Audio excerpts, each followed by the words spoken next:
사사기 1장 9절에서 20절까지 주께서 유다와 함께 하셨으므로 19절 말씀 찍습니다. 사사기 1장 19절 말씀 같이 읽겠습니다. 주께서 유다와 함께 하셨으므로 그가 산의 거주민들을 쫓아내었으나 골짜기의 거주민들은 철병걸 가지고 있었으므로 쫓아내지 못하였더라. 이 말이 조금 이상하죠. 주께서 유다와 함께 하셨으므로 쫓아내었더라 이래야 정상인데 주께서 유다와 함께 하셨으므로 하였으나 이런 식이 되죠. 주께서 유다와 함께 하셨으므로 그러므로가 나와야 되는데 이제 접속사 사이에 오면은 주께서 유다 함께 하셨으므로 그가 산의 거주민을 쫓아내었으나 이렇게 반전이 약간 있습니다. 그죠? 하나님께서 함께 하셔도 사람이 그 주님과 동행하거나 순종하지 않으면 주님이 언제 일하실 수 없는 그런 케이스입니다. 지금 이게 바로 그런 예입니다. 기도합시다. 위대하시고 거룩한 주님께서 오늘 아침에도 은혜를 베풀어 주시고 말씀을 듣기 위해서 또 주께 경배하고 함께 성도들로서 함께 모여 이 시간 서로 진리의 교제를 나누기 원하는 모든 우리들 손들에게 복을 주셔서 주 하나님께서 참으로 어느 때보다 은혜가 넘치고 또 주의 성령이 충만하고 또 진리로 가득한 그런 시간이 되도록 도우시길 간구합니다. 주의 첫날 이른 아침에 이 교회로 발걸음 옮긴 혼들을 기억해 주시고 복을 주시길 간구합니다. 사랑하는 아버지 하나님께서 참으로 기쁘고 즐거운 그런 시간이 되도록 도와주시길 간구하고 말씀을 통해 교훈을 얻고 생명을 얻도록 도와주시고 또 충만한 그런 생명을 소유하도록 도와주십시오. 감사드리며 주의 성기도 합니다. 아멘. 오늘은 유다 지파를 시작으로 가나안 땅에 남은 족속들을 진멸하고 유업의 땅을 차지하는 전쟁의 기록입니다. 여호수아가 죽은 후에 이스라엘 12지파는 유다를 시작으로 자신들이 받은 땅을 정복하는 전쟁을 시작했습니다. 유다는 시몬과 함께 연합해서 가나안 족속과 브리스 족속을 물리치고 베색에서 10,000명을 죽였습니다. 아도니 베색을 사로잡아서 엄지손가락, 엄지발가락을 잘라버리고 예루살렘으로 끌고가서 처형을 했습니다. 전범처리죠. 유다는 예루살렘을 점령해서 그 도시를 불살랐습니다. 여호수아의 정복전쟁과 달리 각 지파별로 자기가 받은 상속 땅에 남아있는 부족들을 치는 것은 이 잔당들을 소탕하는 그런 전쟁으로 여호수아의 정복전쟁과 좀 성격이 다릅니다. 여호수아의 정복전쟁은 처음부터 맞바로 싸우는 것이고 일단 지금 전쟁은 여호수아가 정복전쟁을 이제 치러 놓은 거고 땅을 뺏어 놓은 상태에서 남은 자들을 이제 처리하는 거죠. 뭐 예를 들어 남북전쟁으로 치면 지리산, 빨치산 처벌하는 토벌, 그죠? 공비 토벌. 우리 땅에 지금 누가 있는 거죠? 우리 땅에 지금 남아있는 처리해야 될 남은 족속들이 있단 말이죠. 그러니까 유다나 시몬도 마찬가지로 지금 그런 식의 전쟁입니다. 근데 이 전쟁이 오히려 좀 어렵다는 거죠.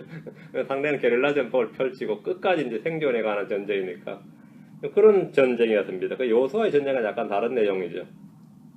사사기의 전쟁은 여호수아 때 이미 패전을 했거나 항복한 부족들을 상대로 하는 전쟁입니다. 이것은 가나안 땅에 살던 거주민들의 불법에 대한 하나님의 심판이었습니다. 하나님은 유다에게 승리를 주셨고 유다와 함께 하셨습니다.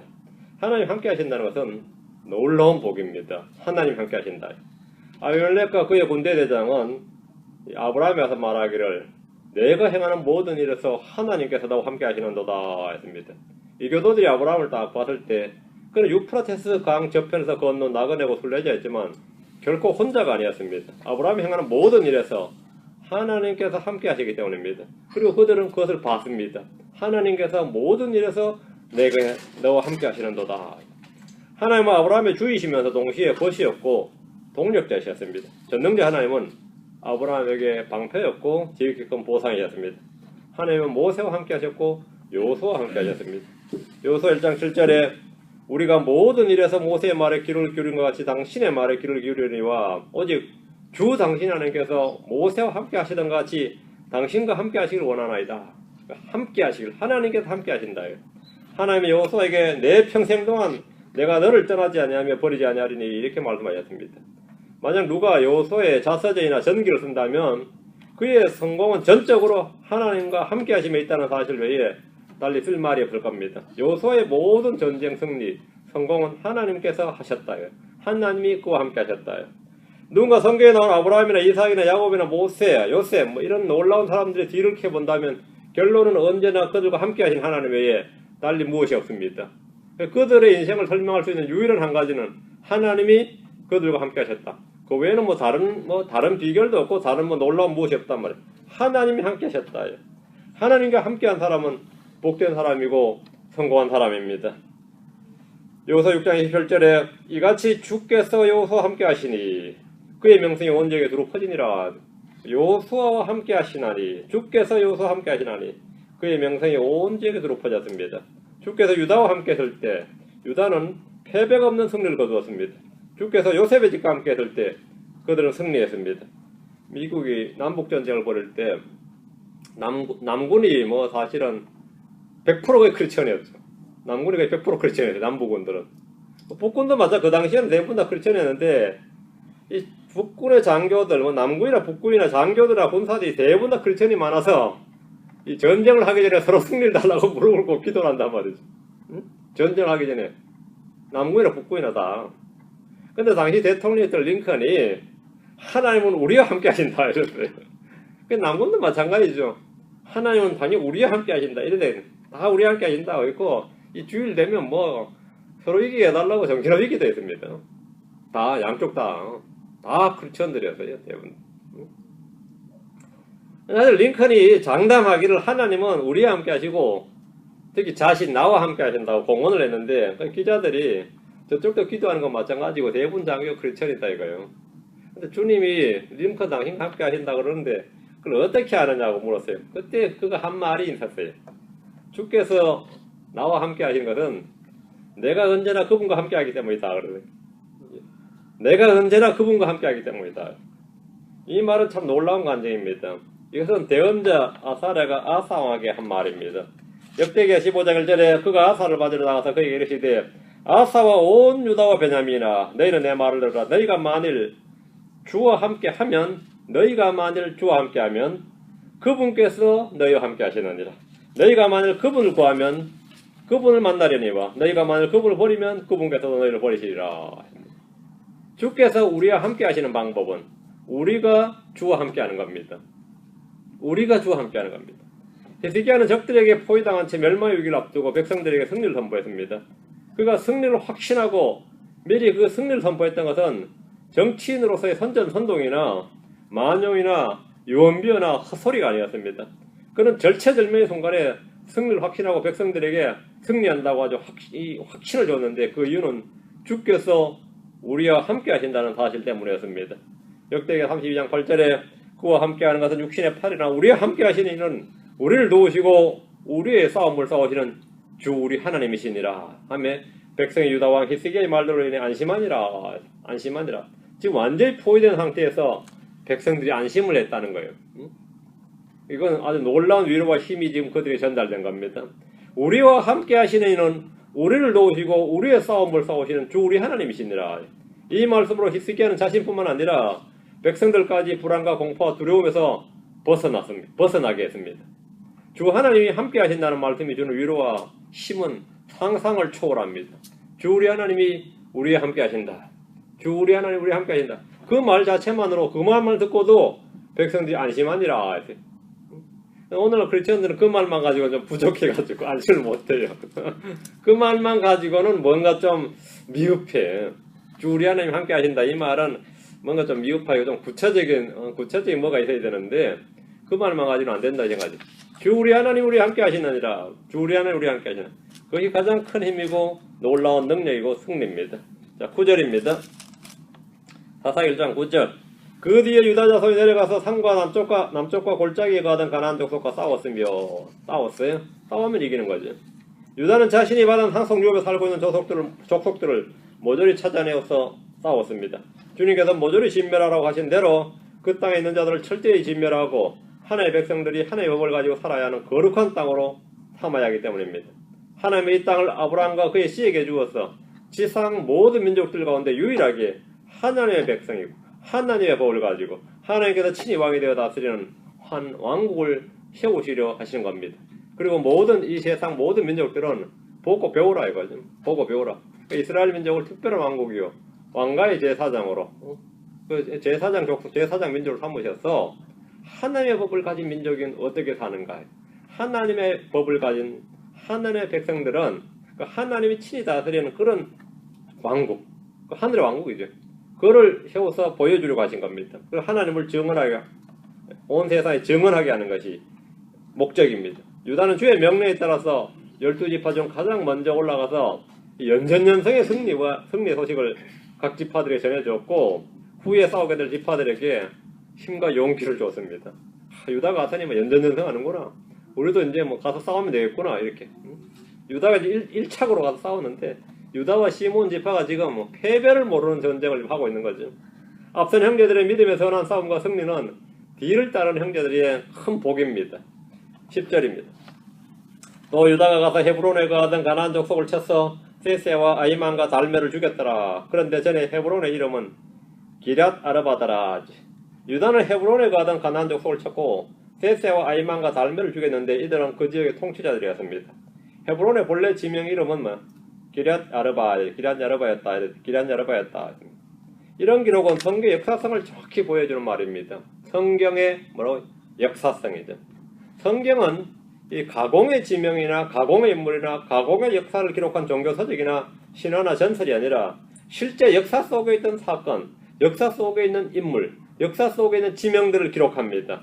성경의 인명은 실제 존재했던 인물들입니다. 성경에 기록된 지명은 지도책에 정확히 그 장소가 기록되는, 표기되는 장소입니다. 그 정신적, 영적 영역이 아니다 이 말이죠. 실제 존재했던 장소, 실제 존재했던 인물, 실제 존재했던 사건이라는 겁니다. 실제. 항상 모든 게 실제입니다. 세세나 아이만 달메는 가나안 족속으로서 유다에게 죽었던 역사적 인물들이며 헤브론에 살던 가나안 족속이었습니다.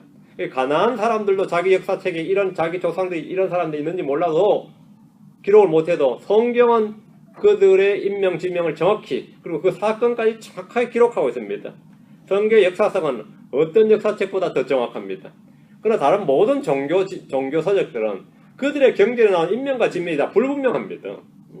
실제 역사에 존재했던 지명인지 인명인지 그게 사실 의미가 없는 거란 말이죠. 전설 속에 신화 속에 그냥 지명이고 인명이지, 그렇죠?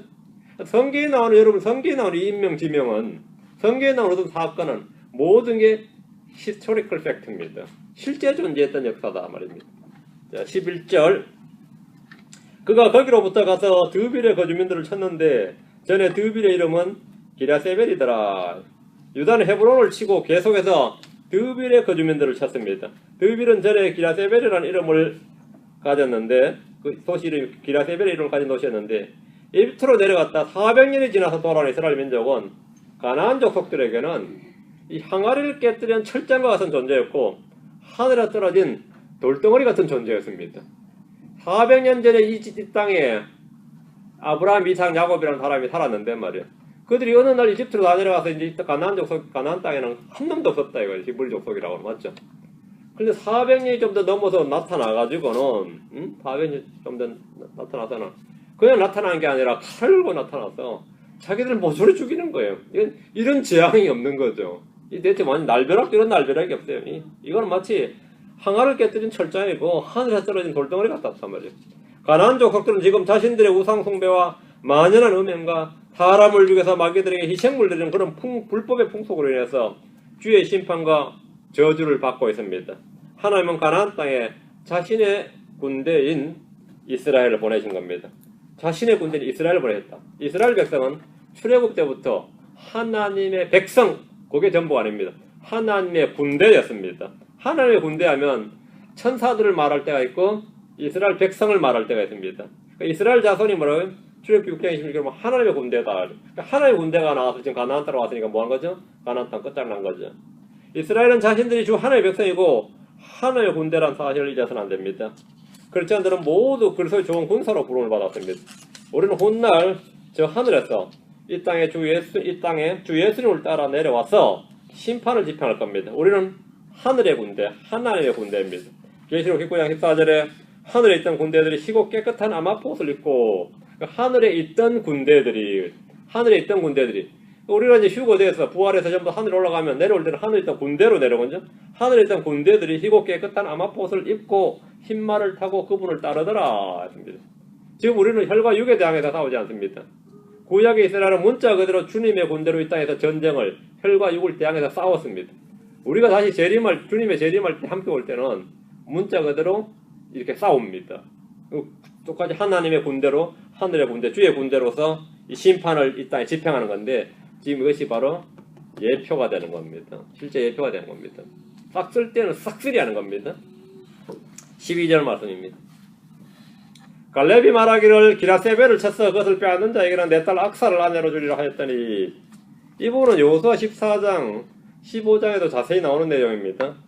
여호수아 14장 6절에 그때 유다 자손이 길갈에 있던 여호수아에게 나오고 그나스 족속 여분네 아들 갈렙이 여호수아에게 이르되, 주께서 가데스 바데에서 나와 당신에 관하여 하나님의 사람 모세에게 말씀하신 일을 당신이 아시나이다. 유다 지파에서는 출애굽의 영웅 중에 한 명인 갈렙이 지금 있었습니다. 14장 12절에 보면, 그러므로 이제 그날 주께서 말씀하신 이 산을 내게 주소서. 거기에 아낙 자손들이 있었으며 그 도시들이 크고 성벽으로 둘린 것을 당신도 그날 들으셨나이다. 그러나 주께서 나와 함께 하시면 주께서 말씀하신 대로 내가 능히 그들을 쫓아내리다 하매, 갈렙이 늙었지만 지금 85세예요. 직접 전투에 참여했고 기라세벨을 쳐서 그것을 빼앗는 자에게 자기 딸 악사를 아내로 주겠다고 약속했습니다. 내 딸 악사를 아내로 주리라. 이것은 갈렙이 줄 수 있는 최대의 보상이고 선물이었습니다. 갈렙이 줄 수 있는 최대의 보상이었어요. 갈렙의 딸을 아내로 맞으면 이 갈렙의 상속 유업도 함께 받을 수 있기 때문입니다. 여호수아 15장 13절에 주께서 여호수아에게 주신 명령대로 그가 아낙의 아버지 아르바의 도시 곧 헤브론을 유다 자손 가운데서 여분네 아들 갈렙에게 몫으로 주었더라. 갈렙은 승리의 보상으로 자신의 딸을 주겠다고 선했는데, 사울왕은 골리앗을 죽이는 자에게 자기 딸 미가를 주겠다. 이게 그 당시에 풍습이었던 것 같아요. 그래서 다윗이 미가를 아내로 얻었죠. 여호수아 15장 19절에 그녀가 대답하되 내게 복을 주소서. 아버지께서 내게 남쪽 땅을 주었으니 물샘도 내게 주소서 하며 그가 윗샘과 아랫샘을 그에게 주었더라.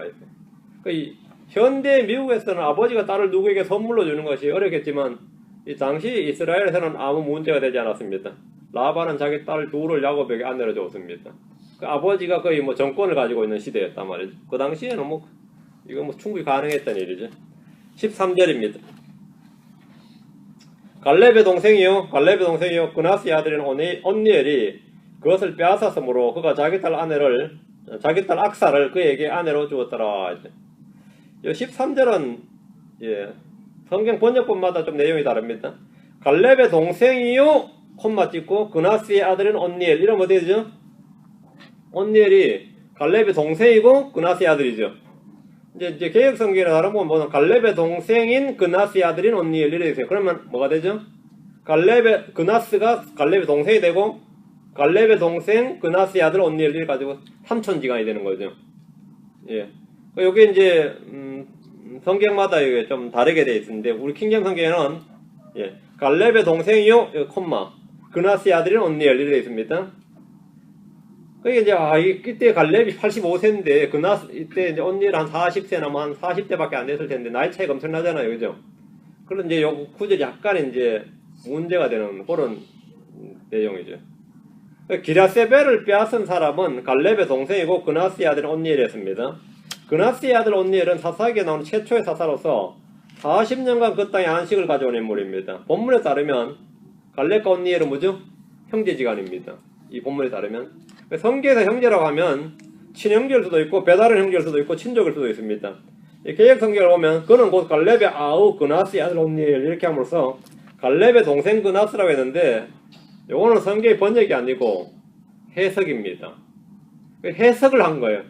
성경 번역자가 사실 빠진 오류 중에 하나가 바른 번역을 하고 싶다고 해서, 아니면 독자들에게 정확한 정보를 주겠다고 번역을 아니라 해석을 하는 경우가 있어요. 자신은 이제 그나스가 갈렙의 동생으로 믿는 거죠. 그러면 그렇게 해석을 하는 겁니다. 그건 번역이 아닙니다. 성경 번역 본문은 갈렙의 동생이요 그나스의 아들인 온니엘이에요. 근데 그게 이제 잘 안 받아들여지면 해석을 하게 되는데, 그 해석을 번역인 줄 아는 사람이 있어요. 해석은 번역이 아니에요. 해석은 번역이 아니에요. 여호수아 15장 17절에 갈렙의 동생이요 콤마 그나스의 아들인 온니엘이 그것을 빼앗았으므로 그가 자기 딸 악사를 그에게 아내를 주었더라 하는데, 이 구절은 몇 번 나옵니다. 온니엘의 아버지가 그나스인 것은 분명합니다. 이건 여러 번 나오니까 온니엘의 아버지가 그나스인 건 분명한데, 갈렙의 아버지는 그나스가 아니라 누구죠? 여분네입니다. 여분네 아들 갈렙이죠. 맞죠? 갈렙의 동생이며 그나스의 아들인 온니엘이란 말이 성립하려면 어떻게 되죠? 그러면 그나스와 여분네는 동명이인 아니고 반대로 같은 사람이죠. 이름은 다 다른 이름만 다른 동일 인물로 추정을 해야 됩니다. 이런 설명이 이제 굉장히 많이 있죠. 이런 사사기 3장 9절에 보면 이스라엘 자손이 주께 부르짖으며 주께서 이스라엘 자손을 위하여 한 구출자를 일으키사 그들을 건져내게 하셨으며 그 갈렙의 동생이요 그나스의 아들인 온넬이더라. 성경 갈렙이 그나스의 족속 여분네 아들 갈렙 이렇게 말합니다. 그나스 족속 여분네 아들 갈렙이에요. 그나스 족속 여분네 아들. 그러나 여분네와 그나스는 동일 인물이냐? 그건 아닙니다. 역대기상 4장으로 갑니다. 역대기상 4장 13절 15절. 역대기상 4장 13절 15절. 역대기상 4장 13절.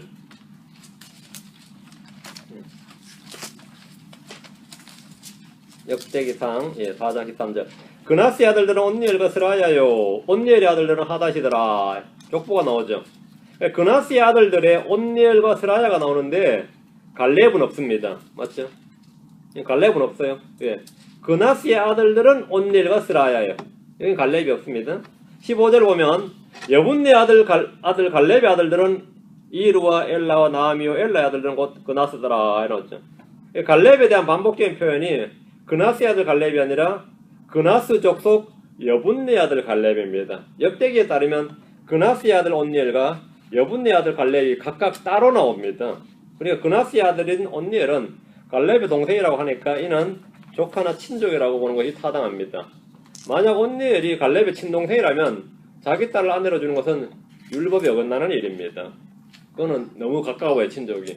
율법, 광야에서 받은 율법이 믿음의 사람 갈렙이나 온니엘이 앞장서서 파괴했다는 것은 좀 상식 바뀝니다. 온니엘은 기라사벨을 쳐서 그것을 빼앗음으로 갈렙의 딸 악사를 아내로 얻었습니다. 아내를 얻는 자는 좋은 것을 얻고 주의 호의를 얻습니다. 온니엘은 중매나 연애 결혼을 한 것이 아니라 아내를 상급이고 전리품으로 취했습니다. 온니엘은 유업의 상속을 차지한 사람으로 예수 그리스도를 예표하고 악사는 그리스도의 신부인 교회를 예표합니다.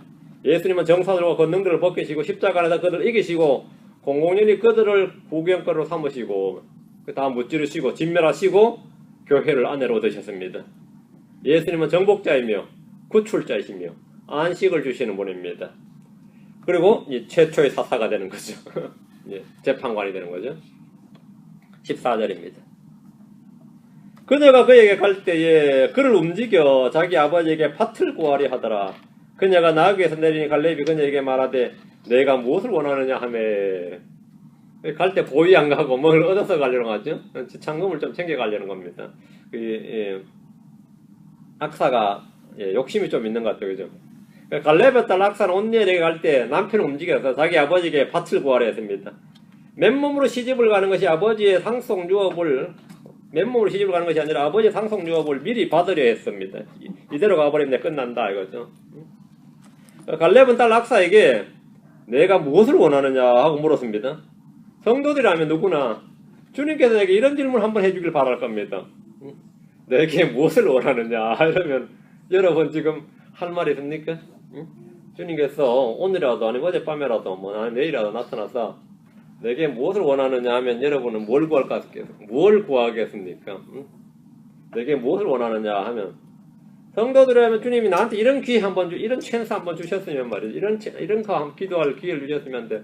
주님은 매일 주시는데 내게 무엇을 구하느냐 하면 여러분 매일 구할 수 있어요. 매 순간 구할 수 있는데 그거는 별로 생각 안 하고 그냥 이런 소원 하나 이런 거 한번 나한테 물어보면 내 당장 지금 소원을 아뢰고 구할 것이 있을 것 같습니다. 그리고 아마 여러분 그래서 얻었으면 얻고 나서 후회할 겁니다. 그때 그걸 구하는 게 아니었는데 그때 그걸 구하는 게 아니었는데 하나님께서 찬스 한 번 더 주셔야 되는데 주님이 성도들에게는 날마다 소원을 구할 수 있도록 날마다 기회를 주시고 날마다 뭘 구하든 상관없게 하셨어요. 근데 그게 아니라 이 성경 읽을 때 보면 이런 마음이 한 번은 들어요. 나도 이렇게 내게 무엇을 원하느냐 내가 무엇을 원하냐. 엘리야는 엘리사에게 자신이 하늘 올라가기 전에 주님께서 나를 데려가시기 전에 내가 너를 위하여 무엇을 해야 할지 구하라 이랬습니다. 엘리사한테. 헤롯 왕은 자기 딸에게 무엇이든지 내가 원하는 것을 내게 구하라. 그래야 내가 그것을 내게 주리라 이랬고 솔로몬 어머니 바세바에게 내가 무엇을 원하느냐 이런 물었습니다. 아닥사스다 왕은 느헤미야에게 그러면 내가 무엇을 원하느냐 이런 물었어요. 주님께서 살로몬에게 내가 무엇을 원하느냐 말씀하셨고 주님은 또 소리질러 외치는 소경들을 불러다가 내가 너에게 무엇을 해주길 원하느냐 물으셨습니다. 여기 엄청나게 많이 나오는 표현이에요. 주님은 세베대의 아들들인 야고보 요한에게 내가 너희를 위해서 무엇을 해주길 원하느냐 이렇게. 주님께서 여러분에게 이런 말씀을 해주시면 여러분은 뭘 구하겠습니까? 뭘 구하겠습니까? 우리 큰딸한테 내가 자주 묻는데 뭘 해주길 원하느냐 그러면 제니만은 약간 요즘 자가 철이 들어서 그런지 필요 없어요 그래. 필요 없어요. 야 벌써부터 이게 눈치가 벌써 있는 것 같아. 벌써 그냥 하는 말, 아빠 그냥 립서비스 하는 말인 줄 생각하는 것 같아. 아니면은 뭐 별로. 근데 많은 크리스천들이 주님이 내게 무엇을 해주길 원하느냐 그러면 비슷합니다. 별로 필요 없어요. 뭐 괜찮아요. 이런 사람들이 부직이 있으면 태반입니다. 실제로. 뭐 별 괜찮아요. 아니면 뭘 해달라고 사겠죠. 뭘 해주길 원하겠죠. 엘리사는 엘리야가 말하자마자 뭐 그 순간에 그냥 갑절의 영을 구했습니다. 엘리야가 입에 있던 영의 갑절의 영을 구했어요. 헤롯의 딸은 어머니의 사주를 받아서 침례인 요한의 목을 구했습니다. 느헤미야는 즉시 묵도를 한 다음에 예루살렘 성벽의 재건을 구했습니다. 살로메와 그녀의 아들들은 하늘의 왕국에서 높은 지위를 구했습니다. 주의 좌우편에 걸려. 소경들은 즉석에서 눈을 뜨기를 원하나이다 이렇게 눈을 뜨기를 구했습니다. 솔로몬은 백성들을 재판할 지혜를 구했습니다. 다 받았어요. 그 구한 사람이 다 받았어요. 뭘 구했든 간에 하여튼 다 받았습니다. 심리인 요한과 야고보는 주의 좌편 우편에 앉지는 못했을 겁니다. 그거는 주님께서 따로 정해져 있다가 내가 줄 수 있는 게 아니라 그러세요. 악산 아버지에게 밭을 달라고 구했습니다. 나도 무엇인가를 구하고 싶다면 주님께 한번 구해보십시오. 담대히. 주님께서 내게 구하라 그래. 구하라. 여러분 주님께 무엇이든지 자신이 원하는 바를 구할 수 있습니다. 주의 말씀이 내 안에 가면 무엇인지 구해도 그것을 얻을 겁니다. 기도할 때 무엇을 원하든지 그것들을 받는 줄로 믿으면 그것들을 받습니다. 마가복음 11장 24절에 너희가 기도할 때 무엇을 원하든지 너희가 그것들을 받는 줄로 믿으라. 그리하면 너희가 그것들을 받으리라. 주님께서 한 번만 찬스를 주신 게 아니라 항상 오픈되어 있습니다. 지금은 오픈 시즌이에요. 지금은 오픈 시즌입니다. 주님께 무엇을 구하든지 너희가 기도할 때 무엇을 원하든지 너희가 그것을 받는 줄로 믿으라. 원하는 게 있고 받는 게 있습니다. 원하는 것, 받는 것 그 사이에 믿으라. 믿으라. 예. 원하는 것과 받는 것 사이에 믿음이 있습니다. 그 원함과 성취 사이에 뭐가 있다? 그 디자이어죠. 원하는 것과 받는 것, 성취 사이에 믿음이 있습니다. 그러면 받습니다. 그럼 우리가 주께 구해야 할 한 가지는 내가 주께 구해야 할 한 가지는 뭐냐면 주여 내가 무엇을 하기 원하시나이까 합니다. 주여 내가 무엇을 하기 원하시나이까 합니다. 내가 주께 원하는 것을 구하는 것도 중요하지만 내가 주께 원하는 것을 구해서 받는 것도 굉장히 간증이죠. 복된 일이지만 주께서 내게 원하시는 것을 구하는 것 그건 더 중요한 일입니다. 주께서 내게 원하시는 것 그것을 내가 알고 구하고 그것을 행하는 것 그것이 인생의 성공입니다. 그것이 성공이에요. 15절입니다. 그녀가 그에게 이르되 내게 복을 주소서 아버지께서 내게 남쪽 땅을 주었으니 물샘도 내게 주소서 하며 갈렙이 위시엠 가레셈을 그녀에게 주었더라. 악산이 이미 땅을 받았음에도 아버지 갈렙에게 내게 복을 주소서라고 했는데 이 말은 그 말이면 내게 복을 주소서 이 말은 뭐예요? 땅을 구해서 땅을 받았는데 복을 달라니 이게 뭔 말이냐면 땅 준 거는 뭐라고 하면 복이 아니다 이거죠. 당연한 권리처럼 생각하고 복을 달라는 거예요. 그 땅은 건조한 지역이거나 황무지처럼 별 가치가 없는 것으로 판단했던 겁니다. 그 아무리 넓어봐야 별로 그게 쓸모가 없는 땅이란 말이죠. 산지라면 별 쓸모가 없는 땅이란 말이죠. 샘을 달라는 말은 샘이 있는 땅을 달라는 겁니다. 샘이 있는 땅을. 한마디로 쓸만한 땅을 달라는 거죠. 사람만 사는 사람 못 사는 그런 땅 말고 샘이 있는 땅을 달라는 거예요. 물샘이 없는 땅은 아무리 크고 넓어도 별 가치가 없습니다. 물샘도 내게 주소서 이 구절은 영적으로 적용을 하면 생명의 샘이 됩니다. 하나님 우리 속에 솟아나는 우물을 주십니다. 갈렙은 딸이 구하는 대로 위샘과 RSM을 줬습니다. 16절입니다. 모세의 장인 겐족 속의 자손이 유다 자손과 함께 종려나무 도시에서 올라가 아라세 남쪽에 있는 유다 광야에 이르렀고 그들이 그 백성 가운데가 아니라 모세의 장인이 늘어난 겐족 속이었고 그의 가족은 이스라엘 자손과 함께 이동하여 다른 겐족속들과 함께 가나안의 여러 지역에 살았습니다. 성경에 나오는 헤벨과 레갑 사람들은 이 겐족 속의 후예들이 다 됐어요. 서기관 레갑 말이에요. 레갑 사람들은 그들의 후손들입니다. 겐족 속은 주님 말고 그분을 섬겼으며 히브리 사람들과는 친밀히 지냈으며 사울은 아말렉을 칠 때 아말렉 사람들을 진멸할 때 미리 군사들을 보내가지고 그들 가운데 살던 겐족 속들을 이주를 시켰어요. 너희들 전쟁 나니까 너희들은 피하라 이거야. 겐족 속들은 따로 살려줬습니다. 민수기 24장 21절과 22절에 보면 발람은 주의 환상을 보면서 겐족 속들의 미래에 대해서 대언을 했는데 또 그가 겐족 속을 바라보며 비유를 지어 이르되 내 거처가 견고하며 내 보금자리도 바위 위에 있도다. 그럼에도 불구하고 겐족 속이 소멸되리니 마침내 아수르가 너를 포로로 사로잡아가리라. 이렇게 대언을 했습니다. 그 겐족 속의 자손들은 아주 잘 살았죠. 유다 땅에서 히브리 족속들과 잘 살았는데 훗날 이제 아시리아가 이스라엘 멸망시킬 때 완전 그때 전멸시킬 때니까 그때 다 이제 겐족속 같이 망했습니다. 유다 자손과 함께 이 정복전쟁 때 유다 자손과 함께 종려나무 도시로 올라갔다 하는데 이 종려나무 도시는 아시죠? 그 여리고를 종려나무 도시라 그럽니다. 여리고가 종려나무가 많아서 동네 이름이 여리고 도시 이름이 종려나무 도시였어요. 그래서 이때 겐족속이 이제 여리고를 정복할 때 정복전쟁에 동참자가 돼서 유다를 도왔습니다. 그리고 히브리인들과 함께 거했습니다. 겐족속은 유다 지파가 멸해야 할 가나안 부족이 아니라 서로 협력하고 호의를 베푸는 그런 족속이었, 그런 사이였습니다. 원주민이 아니었던 거죠. 17절 18절입니다. 유다가 자기 형제 시몬과 함께 가서 스바색에 거주하던 가나안 족속을 죽이고 그것을 진멸하였으므로 그 도시 이름을 호르마라 부르니라.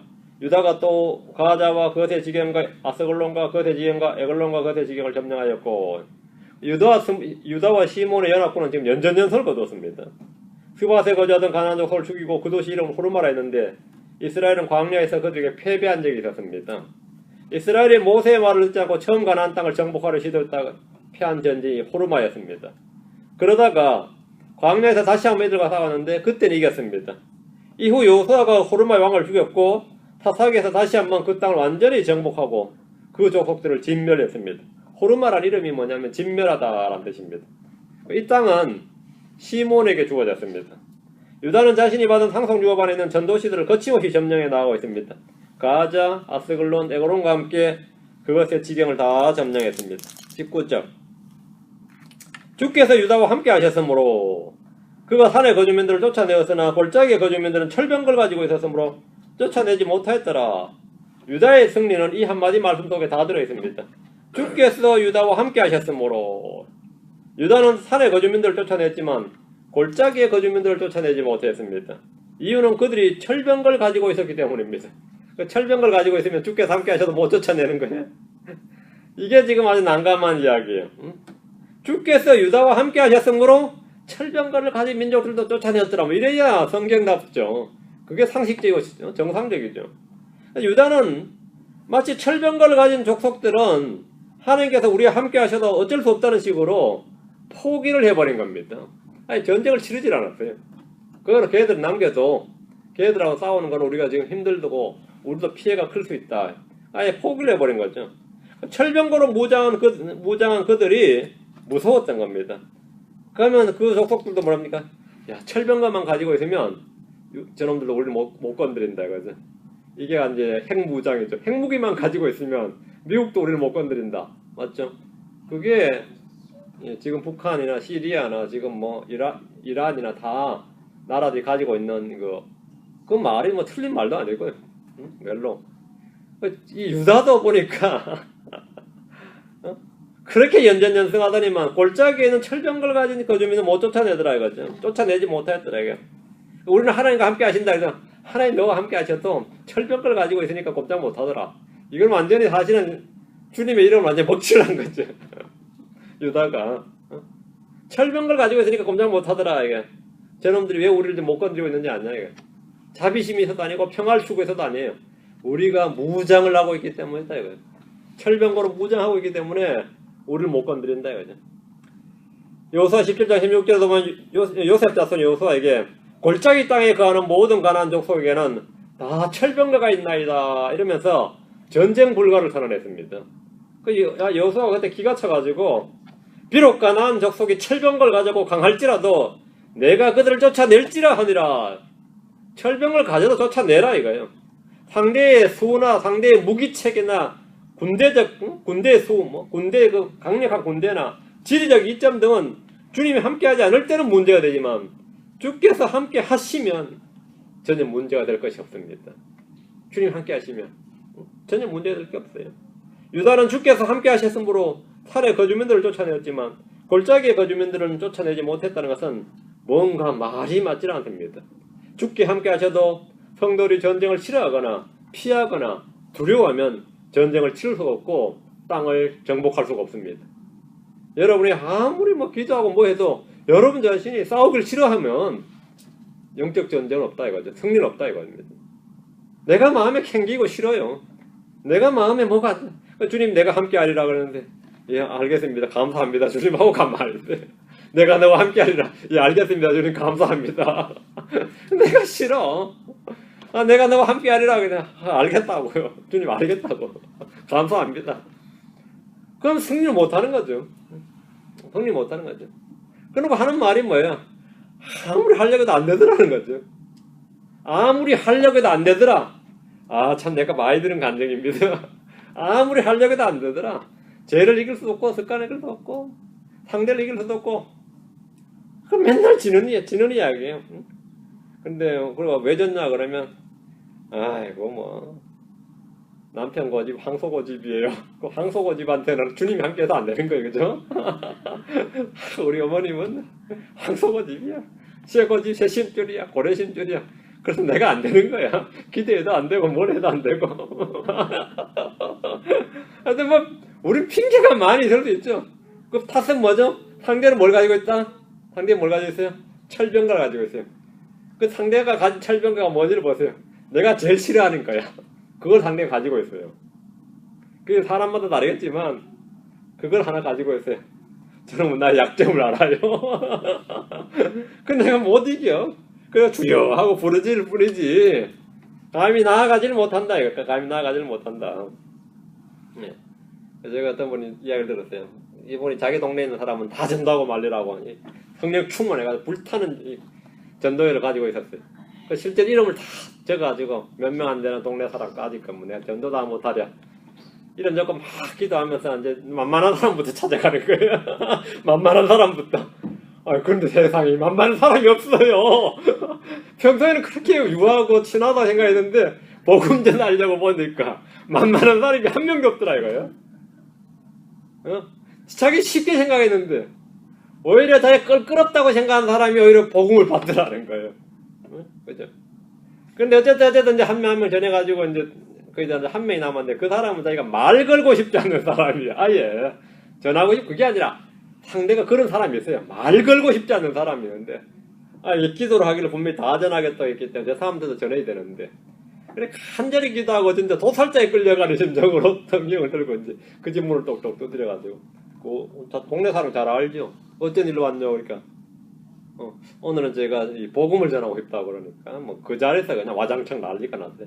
얼른 도망을 쳤죠. 다음에 오겠습니다. 그러나 그리고 또 막 기도하고 이제 이번엔 하는데 기도를 어떻게 했냐면 주님 저를 나 못 죽이도록 해주시옵소서 하고 기도하는데 가서 이제 딱 성경질 폈는데 가만히 있더라는 거예요. 상대방이 눈에는 불이 반짝반짝 튀고 그래가지고 저는 지금 복음만 한 번만 전하게 해달라고 하고는 사정하고는 막 전했는데 듣든지 안 듣든지 막 전했는데 웬일이 자기 말 끝날 때까지 가만히 있더라는 거예요.